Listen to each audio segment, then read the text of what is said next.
नमस्कार दोस्तों, स्वागत है आपका बिहार एक्सप्रेस न्यूज में। तो चलिए आपको लेकर चलते हैं आज की मुख्य और ताज़ा खबरें की ओर। इससे पहले आप वीडियो को किस शहर से देख रहे हैं कमेंट में जरूर बताएं और वीडियो अच्छी लगी तो वीडियो को लाइक करके चैनल को सब्सक्राइब जरूर करें।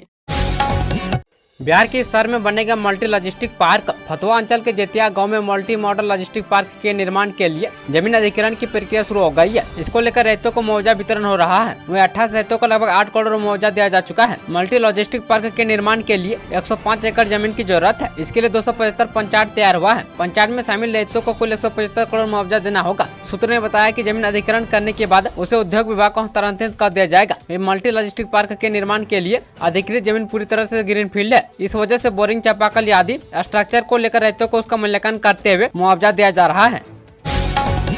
मुजफ्फरपुर में ग्रीनफील्ड टाउनशिप के लिए जगह चिन्हित। बिहार की राजधानी पटना और मुजफ्फरपुर समेत राज्य के 9 शहरों में ग्रीनफील्ड टाउनशिप बसाने की योजना सरकार ने शुरू की है। कागजी कार्रवाई के बाद अब उम्मीद जगी है कि जमीन पर काम शुरू हो जाएगा। ग्रीनफील्ड टाउनशिप कांटे के पनापुर हवेली गांव में बसाई जाएगी, जो मुजफ्फरपुर प्लानिंग एरिया यानी ग्रेटर मुजफ्फरपुर में शामिल है, जो फताही एयरपोर्ट और निर्वाधीन पटना मधौल कांटे 4 लेन से सटा हुआ है। चिन्हित जमीन की चौहद्दी में मड़वन कांटी एवं मुजफ्फरपुर देवरिया स्टेट हाईवे भी होगा। वहीं पनापुर हवेली के साथ साथ इसे सटे रामपुर सा शामपुर भो रायपुरा बंगड़ा आदि राजस्व ग्राम को भी चिन्हित किया गया है। इन राजस्व ग्राम में पड़ने वाले कुल 472 एकड़ जमीन का एरियल सर्वे कर स्थानीय प्रशासन की तरफ से प्रस्ताव सरकार को भेजा गया है, जिस पर सैद्धांतिक मंजूरी भी मिल चुकी है।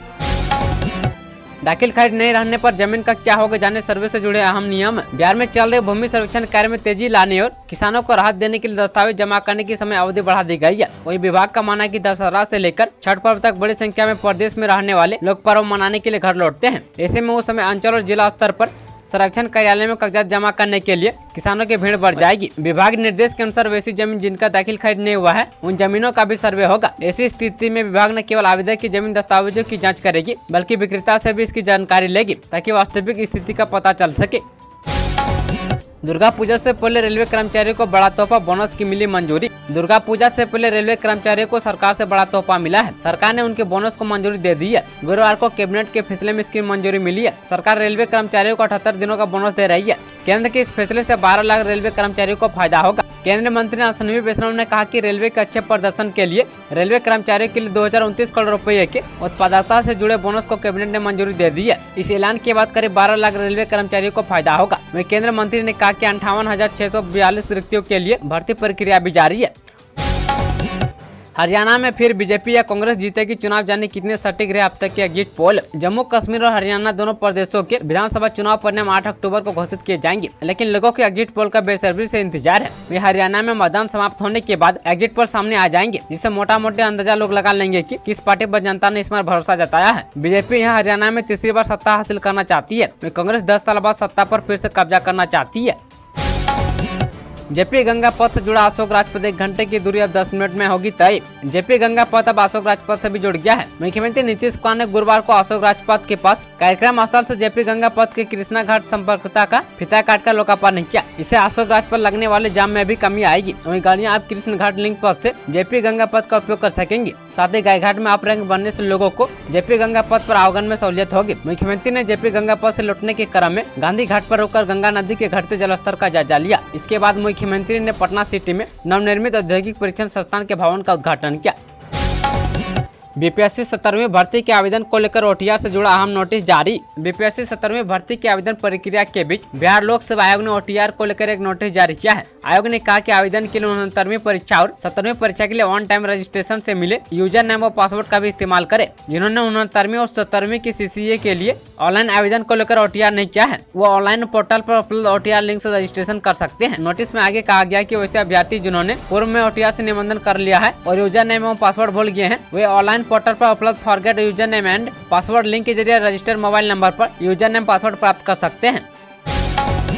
शराब के पैसे से बिहार की शिक्षा व्यवस्था सुधारने चाहते प्रशांत पटना में बताया प्लान। चुनावी रणनीतिकार से नेता बने प्रशांत किशोर ने 2 अक्टूबर को पटना के वेटनरी ग्राउंड में जन स्वराज अभियान को राजनीतिक दल में बदलने के दौरान कई ऐलान किए हैं। इस दौरान उन्होंने सूबे में 2016 से जारी शराबबंदी को लेकर भी बड़ा बयान दिया है। उन्होंने कहा कि अगर 2025 के विधानसभा चुनाव में राज्य में जन स्वराज की सरकार आती है तो वो 1 घंटे के अंदर शराबबंदी खत्म कर देंगे। इसके साथ ही इससे आने वाले राजस्व का पूरा इस्तेमाल शिक्षा के क्षेत्र में करेंगे। जन स्वराज की स्थापना के दौरान प्रशांत किशोर ने मधुबनी के रहने वाले विदेश सेवा के पूर्व पदाधिकारी और पार्टी का पहला नेता और कार्यकारी अध्यक्ष घोषित किया। इस दौरान उन्होंने कहा कि जनस्वराज पार्टी की सरकार नई शिक्षा नीति लेकर आएगी, जिसमें हर बच्चे के लिए गुणवत्तापूर्ण शिक्षा की गारंटी होगी।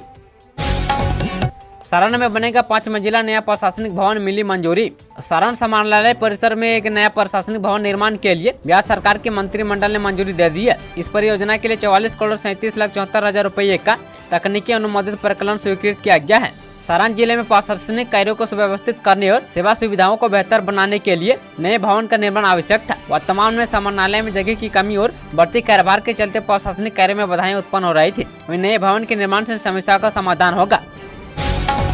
दुर्गा पूजा से पहले झारखंड बिहार के रेल यात्रियों के लिए खुशखबरी।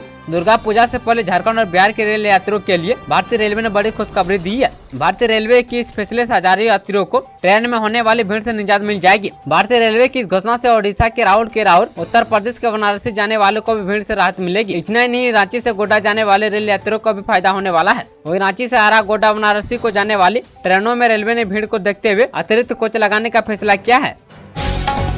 जदयू राज्य कार्यकारिणी की बैठक में क्या हुआ तय, जाने किन मुद्दों पर हुआ मंथन। पटना में जदयू राज्य कार्यकारिणी की बैठक शनिवार को हुई। नई कार्यकारिणी के गठन के बाद यह पहली बैठक थी, जिसकी अध्यक्षता पार्टी के राष्ट्रीय अध्यक्ष नीतीश कुमार ने की। इस बैठक को आगामी बिहार विधानसभा चुनाव की तैयारियों से जोड़कर देखा जा रहा है। इस बैठक में नीतीश कुमार के साथ पार्टी के कार्यकारी अध्यक्ष संजय झा, प्रदेश अध्यक्ष उमेश कुशवाहा समेत पार्टी के मंत्री, सीनियर नेता व पदाधिकारी आदि मौजूद रहे। वही बैठक में राजनीतिक प्रस्ताव पेश किया गया और 6 फैसलों पर मुहर लगाई गई है। बिहार के सीएम नीतीश कुमार को भारत रत्न देने की मांग, जदयू नेता ने पटना में लगाए पोस्टर। जदयू की नई राज्य कार्यकारिणी की बैठक पटना में संपन्न हुई। वही शनिवार को इस बैठक से पटना की सड़कों के किनारे जदयू नेताओं की ओर से पोस्टर संदेश जारी हुआ है। बिहार के मुख्यमंत्री और जदयू के राष्ट्रीय अध्यक्ष नीतीश कुमार को भारत रत्न देने की मांग जदयू नेताओं के द्वारा जारी पोस्टर के जरिए की गई है। वहीं पटना की सड़कों पर लगाया पोस्टर सुर्खियों में आया है। नीतीश कुमार को भारत रत्न देने की मांग पोस्टर के जरिए की गई। पटना की सड़कों पर यह पोस्टर लगा है। इस पोस्टर को जदयू के प्रदेश महासचिव छोटू सिंह के द्वारा लगवाया गया है।